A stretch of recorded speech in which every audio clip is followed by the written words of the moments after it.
The Haunting. This is a 1963 supernatural horror film, a classic. And I say classic, but what do I really know? I mean, I have to admit that this October is actually the very first time I've seen this movie, which is just shocking to me because I really don't know how it's kind of stayed out of my radar for so long. I mean, I guess maybe I don't know, thought I had already seen it. Like it must have showed like a million times on AMC or something, right? But no, I guess not. And part of me, obviously, I think kind of skewed it together with kind of stuff like 13 Ghosts, House on Haunted Hill, that kind of stuff, the older 60s versions of those, which kind of brings to mind, not that they're bad movies, but more kind of the drive-in kind of spooky vibe to it, if you know what I mean. But this one actually, it's much more of a prestige kind of picture, I guess. More of an elevated horror, I guess you would call it, back in the times when that phrase, I guess, wasn't handed around quite a bit. But this is really just kind of like this legitimate A+ kind of high quality production, which is fantastic. It's a fantastic movie, and you know I learned after kind of reading up on the film how it's been so praised over the years. So again, I don't know how I missed it somehow, but you know, lots of people have named it personal favorites, one of the best horror films, supernatural horror films, things like that. I know now that Martin Scorsese had championed the film for many years, calling it one of the best, and you can absolutely see some of the influences it's had on other directors. Like you can see in like certain movies, like when I'm watching this, like, oh yeah, this is totally what Sam Raimi was kind of riffing on in the Evil Dead movies and stuff like that. And even like there's this one shot where you know, it's like this trick mirror shot where you kind of think, oh, it's just like Robert Zemeckis did in Contact. It was kind of inspired by that. Not that maybe this is the first film to do it, but certainly it does it extremely well and memorably.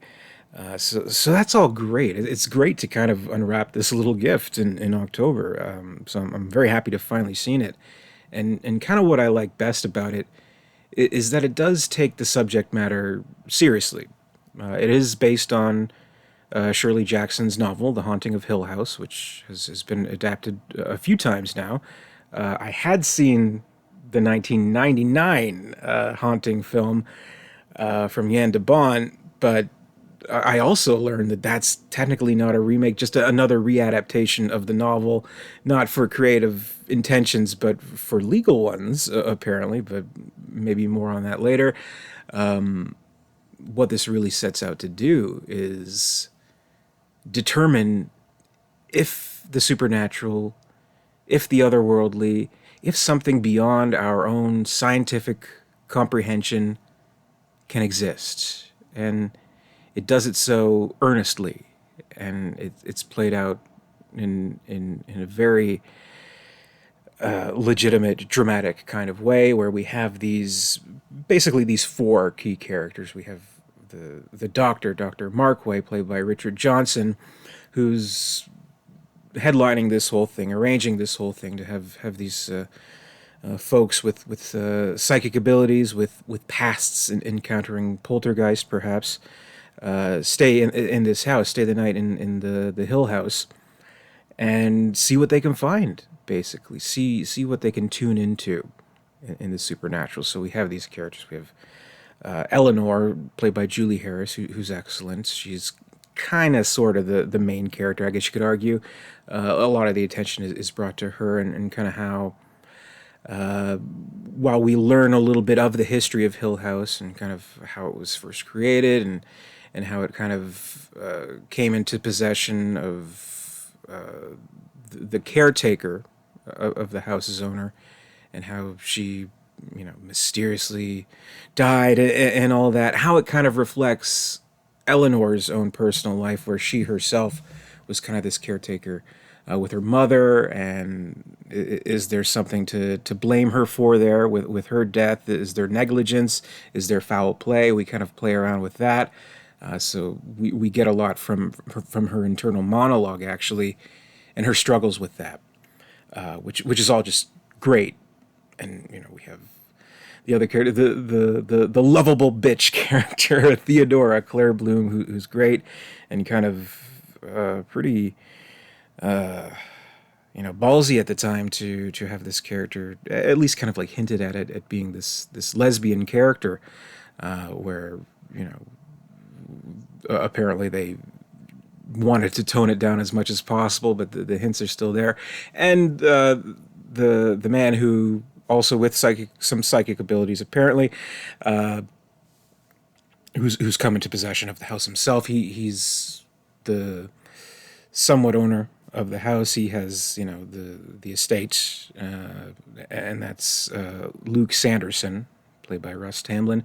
So it's these four key characters investigating the house, obviously coming into creepy situations, feeling the cold of the house, and really what's just engaging more than like kind of the spooky, scary kind of stuff is just the earnestness of it, and the conversations they have, and the opinions that they express about how they feel about this actual subject matter, about the possibility of life after death, which is something that we all kind of ponder in one way or another, whether we do believe in ghosts or some kind of afterlife, or whether some kind of house can indeed be haunted, and what exactly does haunting mean. So it can mean a few different things.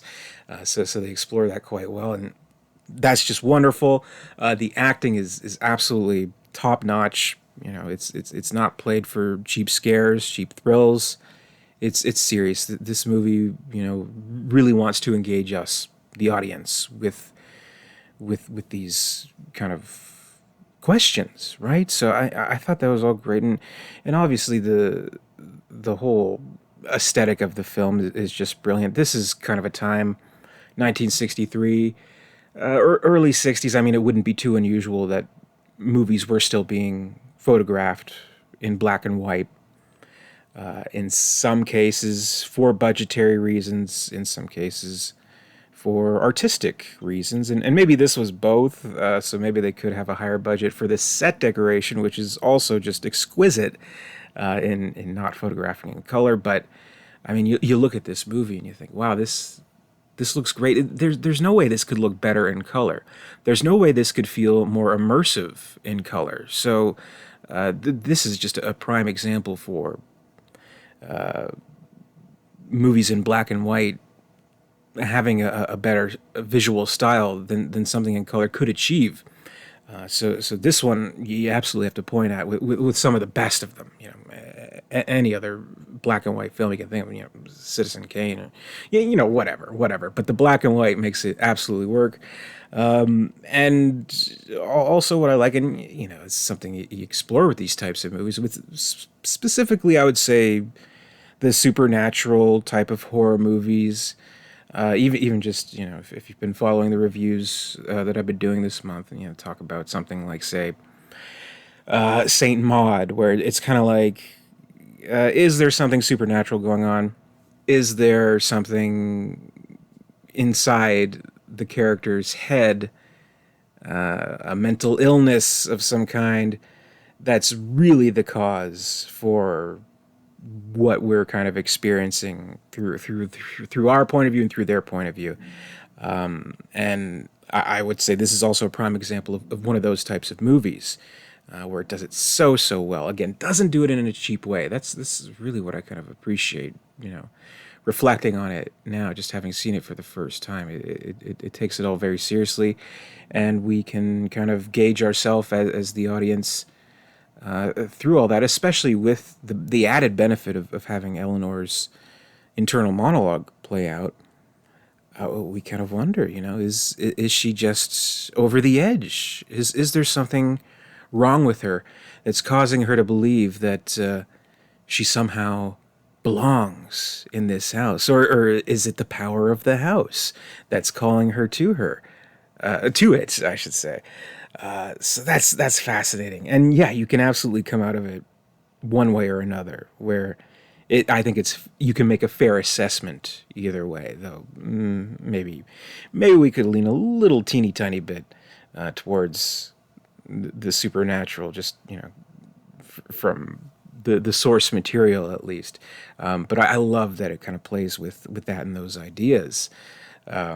Maybe what sells it the most, the best, is Julie Harris's performance, which also in kind of reading up about the film, apparently, she had her own demons she was fighting during this film, and regardless of how you feel about that, it does kind of come through in her acting, which makes it all the more powerful, all the more convincing. So I mean, I wouldn't say that's an absolutely positive thing, but this is art. Sometimes the artists they can use their own lives, and they can apply it to their art, which it's a tricky, I guess, moral area, but the result, I would say, speaks for itself. So having not seen this for so long, I'm absolutely delighted to have seen it. Really, really, really took me in. This movie really captured me, and I guess I shouldn't have expected any less than Robert Wise, Academy Award winner, great filmmaker, things like that. But it eluded me for this long. So I'd say if you're the same, I mean, absolutely check the movie out. It's wonderful. If I don't know, if for whatever reason you're not quote quote into black and white films, I still think this deserves a viewing. I mean, come on, black and white is fine. Sometimes it is an artistic choice. Sometimes you'll see modern stuff in black and white. Don't let that make you hesitate. The black and white adds to the benefit all the more. It's just a beautiful looking film, just richly composed shots, just wonderful acting, a great film, and yes, a classic. I can confirm that now, if that's worth anything. But I love the movie, so that's my review of The Haunting, 1963. Thank you very much for watching. We're doing 31 Days of Horror here on the channel. Horror movie reviews all throughout October, so be sure to stay tuned for more. Be sure to comment, rate, subscribe, all that good stuff. And until next time, I'll see you later, and stay scared.